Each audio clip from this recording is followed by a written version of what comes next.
I've been wanting to have a conversation with Squamish-based climber Will Stanhope for some time now, so I was pretty stoked when we finally got to sit down for a chat in May. Will is what I would describe as an adventure climber. He's a free soloist, he loves to go into remote areas, and more than anything, he loves to share laughs and good times with his friends. This conversation was everything I hoped it would be. We talked about Will's inspirations as a kid, how he first got into climbing, some of his most memorable solo climbs, his friendship with the late Marc Andre Leclerc, as well as some of the humorous films he's been involved in. So I hope you all enjoyed this conversation. I know I did. And let's get into it.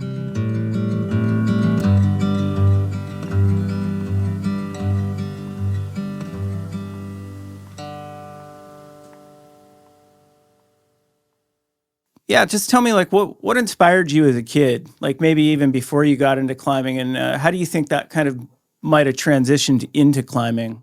Yeah, I think there was a stack of climbing magazines at the gym in North Van, the Edge, that kind of entranced me. These stackable climbing magazines, as well as the activity itself. It just really fired me up and kind of see the world in Technicolor a little bit. It was so different than what I'd been exposed to in school, and it's like a wild, different world out there. Yeah, how did you first get into climbing? My dad, best buddy Brad, they kind of I think they read about it somewhere as climbing gyms at the time were popping off and kind of a way for dads over 40 to stay fit type kind of fad thing. And they took me to the gym, and they were into it for a few years, but I totally took to it and never really looked back. Yeah, so did you, so it sounds like you started out in the gym. When did that move into the outdoors? And did you have were there any memorable experiences that you can remember from those early days where you were like, man, Yeah, there's this feature in Squamish called the Slahane, and I remember Andrew Wilson and Mike Doyle, and they were kind of coaches of the climbing team. They took me to climb it, and we nighted, and I remember walking down the trail, the indigo on our watches, Indiglo or whatever, to see the trail. And I remember that as an early formative mini epic. And I was like, oh, this is so wild and just adventurous and new. When was the point in time, when you realized maybe that you had some real talents as a rock climber in particular? Yeah, I think I wouldn't really call myself talented. In those years, I was not as good of a comp climber as the rest of the kids. Probably because I was such a kind of a late bloomer. I was a tiny kid, and I think massive repetition, just being psyched for it. There was a lot of burnout, especially with these kids that were into the climbing competitions. They'd get into it hardcore, and then as soon as they weren't winning, they weren't interested. But I just loved it and kept with it. So when you were kind of in your earlier days climbing, when you were maybe just developing and kind of really finding what your passions were with climbing, who were some climbers back then that you looked up to or connected with? Peter Croft for sure. He's a legend in these parts, and his ascents are, they're held in great regard. But some of his close friends, this guy who did the first traverse of the Waddington Massif with Don Stoll and Peter, he was a big mentor to me. It's a very inclusive group. I saw him at the climbing gym, and I was a big history buff and kind of knew all about these different ascents. And he's like, "Oh, you want to climb the Grand Wall? Okay, we'll do it next week." Kind of it's awesome, really. It's a really inclusive, cool group of folks, which I think exists in climbing everywhere. Yeah, was there anyone else besides Peter? Hamish Fraser, Perry Beckham. These Hamish and Perry are local guys, and they put up a lot of impressive routes around here, and they're just super nice dudes to boot. So yeah, it sounds like you were inspired by talented climbers, but also climbers who were free solo climbers. Yeah, I mean, a lot of it's just the function of this place, right? I think if I grew up with rock, I wouldn't wouldn't have taken to the soloing. So it's kind of part and parcel Squamish. It's just this place just lends itself to that style of activity. Yeah. Can you talk about that a little bit? How Squamish kind of lends itself to free soloing? What do you mean by that? The rock is impeccable, or mostly. And have you ever been here? I never have, no. No, it's yeah, it's just a really, really good rock. Yeah, locker cracks, and it's just made for it. Hard to explain. Can you talk about a little bit about your free soloing? I mean, at what point in time in your, I mean, are you still doing some free soloing? Yeah, just yesterday evening. It's honestly it's just my routine in the evenings here after work or whatever. Yeah. It's I just it does come in phases. There'll be times where I do it quite a bit, and then other times where I don't do it all that much. But it is just it's routine for me around here. Yeah. Yeah. For you, is free soloing just kind of like a vibe thing? It's like, I just feel like going up and doing that because of how I feel today, or I guess I kind of get that sense from you. Yeah, it's totally a vibe thing, and I it's never like a I well, it has been at times where you kind of have projects that you work up to. But most of the time, it's just a way to unwind in the evenings and just you just kind of get into the groove and rip around and on these routes that I'm really familiar with and just enjoy it. I mean, was there like a moment in your life? I mean, I'm just kind of curious, like how you got into soloing. I mean, I imagine you just started doing it one day. But I mean, did you ever get into a situation early on where you're like, oh, fuck, I'm like way off the deck here. Like, this is serious. Yeah, I think there was an interesting moment when I was maybe 16 or something where I kind of thought that the great free soloists they kind of just like bulldozed past their fear, like they felt it and they just kind of pushed through it. And I remember there's this route called Horrors of Ivan here at Mern Park, and I was petrified, but just was like, I guess this is what these guys do. They just bulldoze through. And I had a terrifying moment. And then I realized that basically that's not what they do at all. They back off when they feel they need to back off and they pump the brakes. And so that was kind of an intense moment. There was like this kind of like buttery side pull, and I was way off the deck, and I was like stupidly young, and I was just yeah. Now you pay attention to your fears and you listen to them. You don't deafen them and just full steam ahead. So that was a early learning point that I never forgot. It's funny. I was never a free solo climber. That's not never been my thing. I remember like back in the '90s when I was like hanging out in Joshua Tree. Like I'd go out in the morning and solo some really easy stuff, but still it was just like it's like if you fall, you can't fall. But I don't know. It just seems like with like social media and technology, like especially like in the last 10 years, climbing is so different than it was back then. It's so much more in the spotlight and The world is different than it was back then. right, exactly. But it's like people can have like really strong opinions about soloing and stuff like that. And I've always been like the kind of person that's like, people should just be able to do whatever they want to do. If they want to go solo, they should be able to solo. How do you, I'm sure that you've gotten some criticism or flack over the years about what you choose to do. And what do you think about that? And how do you deal with that? Yeah, I was thinking about this last night actually as I was doing my little afternoon circuit, but it's like I think it defies outside criticism, like you're saying. Just like hardcore alpine climbing. I can't if I'm not there, I can't critique.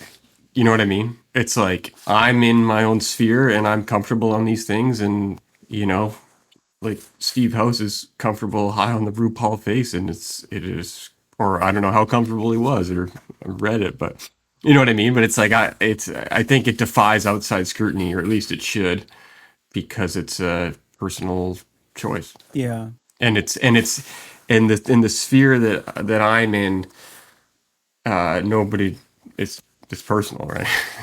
Yeah. Hard to explain. Yeah. I mean, And I can't stand the finger waggers. They're like, oh, that is abjectly dangerous. While I rip down the highway at 110 kilometers looking at my phone. It's like there's enormous hypocrisy in the finger wagging at soloing and whatever else, you know. finger wagging. I like that. Yeah, I wouldn't do that. Like, okay, bud. Yeah. Since we're talking about soloing, what are a couple solos that other climbers have done? I mean, there's some obvious ones, but what are some solo climbs out there, whether they've been in the last few years or back in the day, that really inspire you and that you think are just beautiful solos? That I've done or other folks. Yeah, climbs that you've done or that you've seen other folks do, just that have inspired you. A lot of what Marc Andre did on Mount Slessy and Robson, those are incredibly beautiful. Hey, Torre or all the Torres. He'd be one of them. Kind of like with the film crew not present and just out there. And then obviously like what Croft did in the Valley of Astroman, that was again like very out there. Like that's the essence of soloing, is that there's nobody home to toss you a line or whatever you're questing. And those are truly out there. I think that's interesting that you mentioned those kind of adventure alpine climbing solos that Marc Andre was doing. It's kind of a different realm. I kind of get the sense that, I mean, it doesn't seem like you do like a ton of like Canadian Rockies type alpine climbing, like Barry Blanchard style alpine climbing, but it sounds like you have a real appreciation for that and its importance in like kind of the history of climbing. Oh yeah, enormously respect. I have enormous respect for it. It's just not my milieu or whatever I'm quite frightened by those loose big Rockies faces. Yeah. Yeah.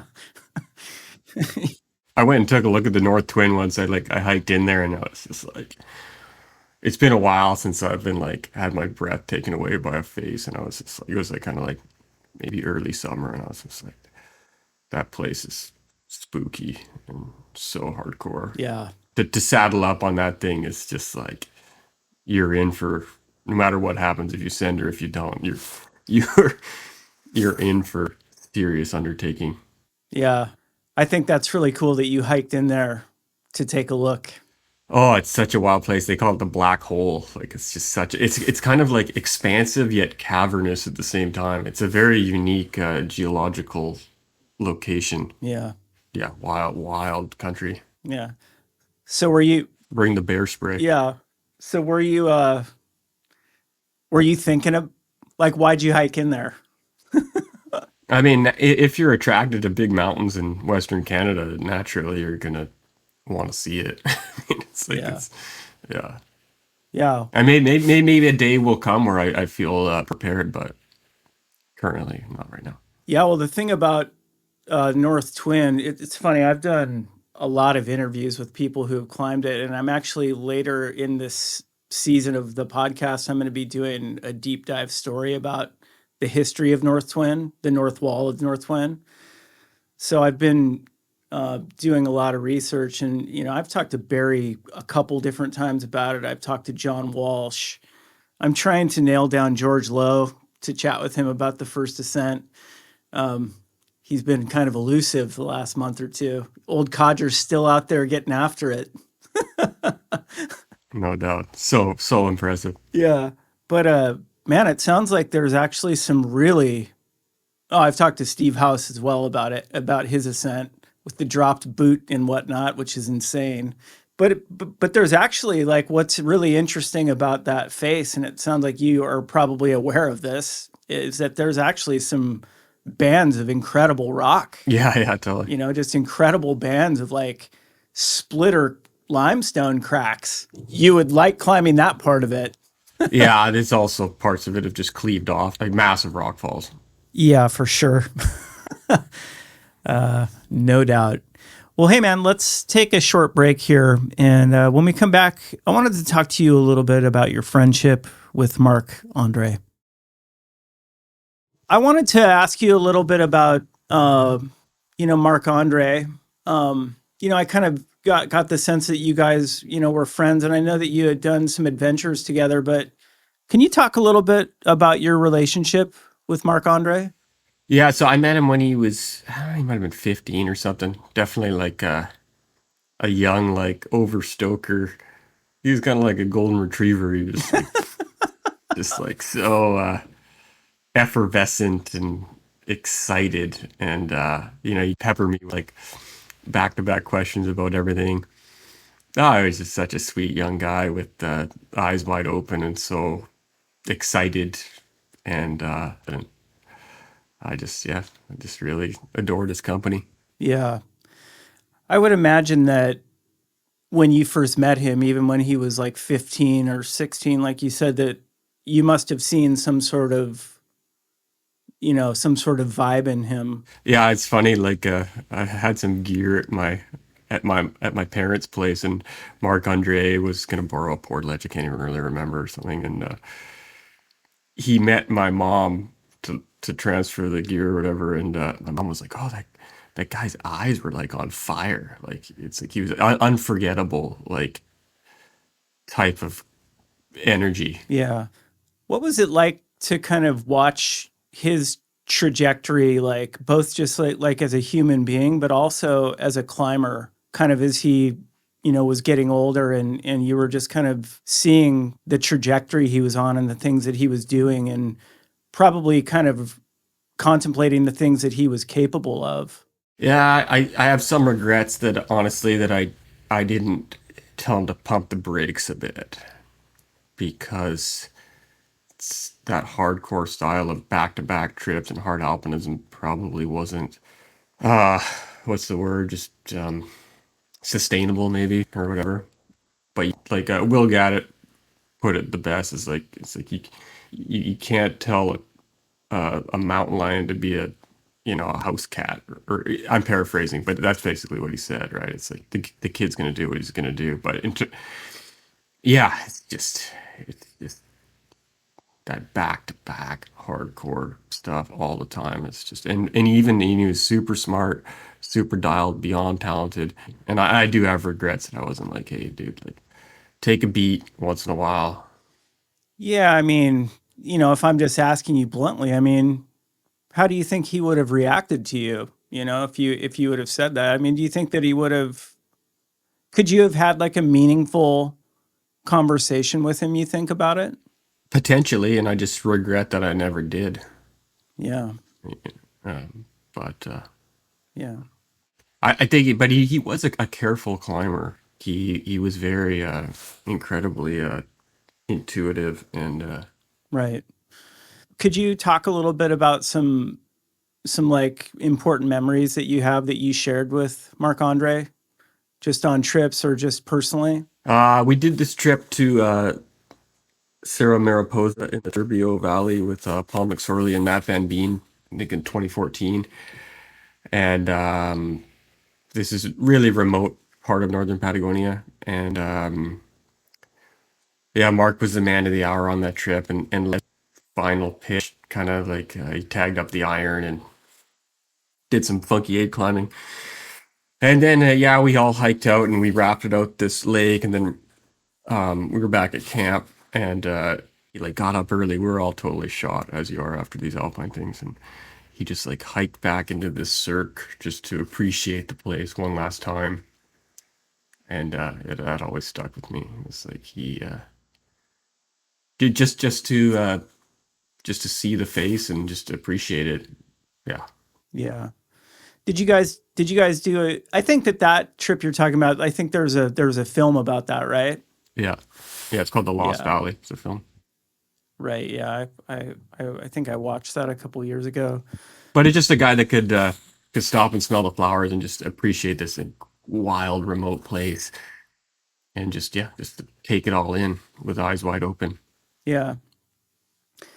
Yeah, it seems like he's kind of one of those people that comes around that doesn't come around too often. He just seems like I don't know. I mean, it's like I feel like we all have one or two people that we've come across in our lives, no matter where we live, who's like there's nobody like that person. And I kind of get the sense that maybe that was how it was with Marc Andre. Like, there's just nobody like him, really.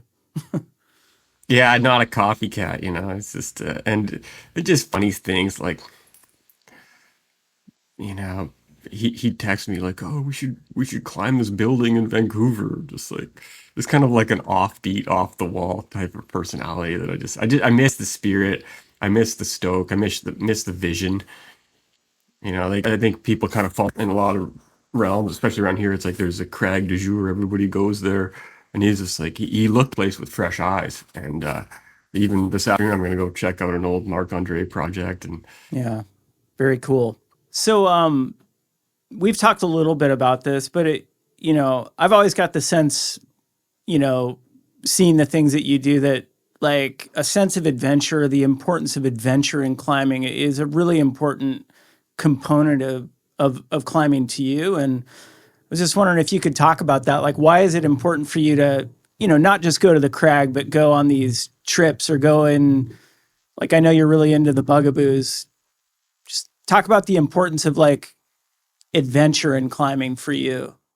it's synonymous for me. It's just that is climbing is adventure. Yeah, the sense of the unknown. If it was a sure deal, maybe it's an Eric Shipton quote. I'd have to look it up, but it's like my buddy Greg Fowler actually sent it to me when we were in the depths of this bugaboo process. He sent me this quote that said, "There is little point in setting out for a destination that one is certain to reach." And I'm paraphrasing. You gotta, but if it was a sure deal, then there's no. To me, there's no point. What do you think is like the biggest adventure that you've ever had climbing? I've had a few come to mind, but soloing the east face of Snowpatch Spire was a few couple summers ago. Was pretty full on. You know, I left the upper part of the wall of mystery. Wow. That's probably the one of the most nervy, full on experiences I've ever had. That sounds really. You soloed it? Yeah, it's a route called the Becky Mather, which was the original route on that wall, and it's like kind of like 12 miles Oh, down low, and then it was just a really that face meant a lot to me, and I felt I was capable at the time, and wow. Did you like? How did you prepare for that? a lot of time spent on that wall, kind of getting into the groove of that type of granite, climbing a lot, and obviously, or if you're familiar with this route, the Tom Egan that we freed on the right side there, the face just meant a lot to me. It's a really beautiful, special face. Yeah, the east face of Snowpatch. I guess that would be the one that you're just looking at right there from the hut or wherever. It's the one that's right there. Hmm. Yeah, Exactly.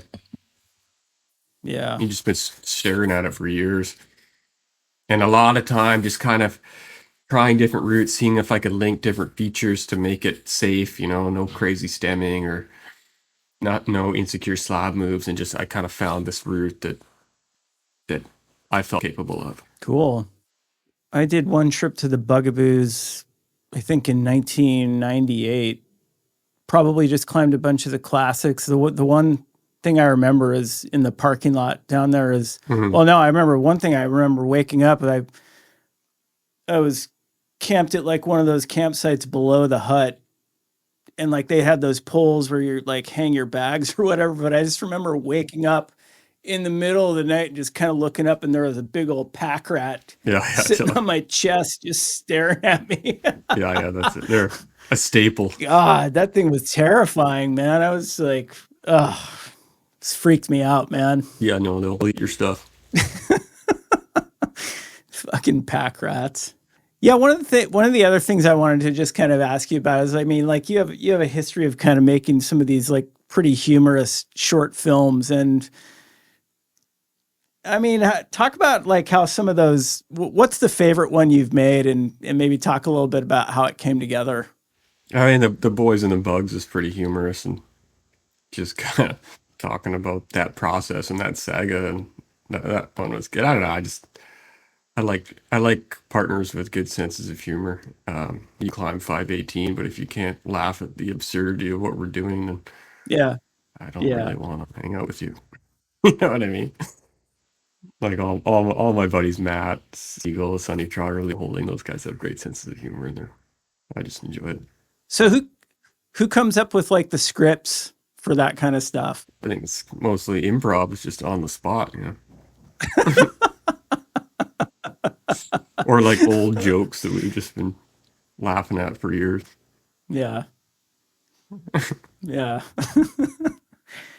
It kind of makes sense because that's kind of how it translates for someone like me who's watching it. It's like, oh, that kind of reminds me of like my old dirtbag days, like meeting some people at a camp and becoming buddies, and it's kind of that kind of humor, you know? Yeah, no, totally. Yeah. Um, were you in that? I don't know if this was a film, but there is this video of like, I don't know if you're around for the one where Jason his pants like after. Yeah, I was blaying him. Yeah, there's some cameos. Yeah, And he that released was a his sad day. pants. Oh yeah. Now there's this event in Squamish. It's like now it's called the Arc'teryx Squamish Academy, but anyway, I think he was like deeply hungover and been drinking these like brew pub beers all night, and it was just like he even says it when he's before he starts. He's like, "God, I'm hungover," and he's just yeah. If I were him, I would have grabbed that card out of Cedar's camera and incinerated it. But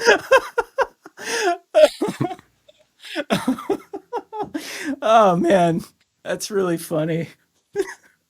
yeah, outrageous. A confluence of hilarious events. Oh The fact man. that that happened and that somebody there was filming them. Oh my God, man. That's amazing. It was like a really hard climb too, right? He's just like just warmed up on something really hard. Yeah, it's a notorious offwit. And just like Oh panic. man. Uh Oh God. sorry, man. That just gave me a real good chuckle. Yeah, that's outrageous. He's a good sport, you know? Oh well, I mean it's classic, you know? Yeah. Oh, It's classic. yeah. It's just Oh funny. man. He's kind of like most well known for like chopping the bolts on Cerro Torre and his pants. It's too bad because he's Right. there's a lot more to the guy than those funny things. Well, thanks for sharing that moment with me, Will. That was Yeah, good. yeah. All right. Well, when you look back at your life so far, I mean, you kind of talked about, some lessons learned and stuff, but like what are the most important lessons you feel like you've learned? I mean, just kind of as a human being, with the things that you've done, and how do you think you've changed over time? Yeah, I was thinking about that when you sent me those things yesterday. I think that when I was younger, I used to think that climbing was the be all and end all pursuit. Maybe I attached too much importance to it or whatever, but now I just kind of see it as one avenue to experience life. And I'm really grateful for it, but it's just one avenue, just like painting or cooking or whatever. You know what I mean? So I think when I was younger, I was like, yeah, I kind of thought those other things really all that were, I still had an appreciation for them, but you know what I mean? And now I just kind of, I, Yeah. I just see climbing as one avenue, and I love it and I still love it, but it's just one thing, you know? Right. I don't know if that answers your question, but No, it does. And that kind of leads into just my follow-up question, but like what else is important to you in your life today? I think it's important to talk about because I think that a lot of climbers, especially young climbers, and I mean, I could certainly say that for myself back in my climbing heyday, there was nothing else. There was nothing else that mattered. Yeah, yeah. It's so all consuming. Yeah, yeah, for sure. There's a ton of other things in my life now, and I'm glad that I maybe survived that stage of just full blown Right. obsession, which so many of our friends didn't, you know. Yeah, no, it's one avenue, and it's awesome, and you learn a ton about yourself, and it's great, but it's there's more to life. And as long as you're still evolving, learning with the activity, then I think it's and enjoying it, it's still a worthwhile activity. But I think as soon as you stop learning and you do it out of repetition, especially with the alpine environments, then it's maybe time to branch out. Do you have some other passions in your life, like besides climbing that you explore? Yeah, I kind of get more into food and cooking. So I find it interesting. I'm not good at it, but it's just like Yeah. I don't know. It's just I think when I was younger, I thought that oh, these things are boring and stupid. No, it's like I look back at myself like what an imbecile. I was that's just where I was at the time. It was just full blast all the time. Yeah. How old are you?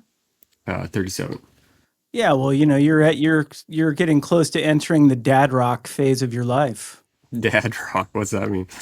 Oh, it's just I live in the music world, so it's basically like, when you're a young musician touring around, you're gung ho, but then, when you get around 40, you're just kind of dad rock. You're not quite as cool anymore. Yeah. Some musicians though put out their best work as they're getting older? What's your opinion? I mean, it's so broad, No, yeah. No, I would totally agree with that. It depends on if you've taken care of yourself in the younger years too. which so many don't. Yeah, no, I was listening to some of your clips there on Instagram, and it's awesome. Cool, thanks, man. Yeah. Yeah, well, I guess my last question is like what are you looking forward to here in the in the near future? Just what are you excited about this next year? I've got a trip planned in the Coast Range, like Mount Waddington area.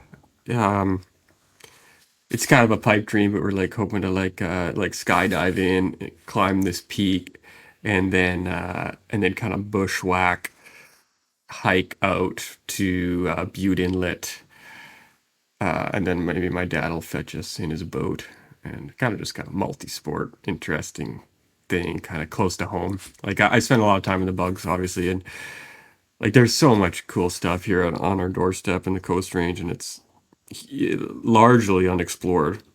Yeah. So that kind of excites me. Some local Coast Range trips. Yeah. So Waddington Coast Range, so there's like what are those mountains? Is Spirity? Is that one of them? What are those mountains in there? Yeah, Asperity, Tiedemann, Combatant, Right. Wad. Yeah, everybody congregates to these certain places, and there's just like it's just endless back there. Yeah. Yeah, I remember reading back in the 90s about people doing climbing in there and it just sounds like just spectacular. I mean, it sounds like there's spectacular rock climbing, alpine rock climbing, but it just sounds like spectacular alpine climbing, adventure climbing, just a stunningly beautiful area with really good rock, it sounds like. Yeah, yeah, totally. Very similar, I think, to Southeast Alaska and like what's outside Juneau and Petersburg as well. Mm, It's that same like mm, mint granite. I mean, obviously with the hazards of alpine rock, but right. what we encountered there in the Cladocene is really good. Hmm. What's the weather like? Is it pretty gnarly like Southeast Alaska? Yeah, coastal volatile, Yeah. but So if you get like a period of like 4 or 5 days of high pressure, that's really good. yeah, and you can pull the trigger pretty quick here. Like if you do get that good forecast, you can go in there and make it happen if you can.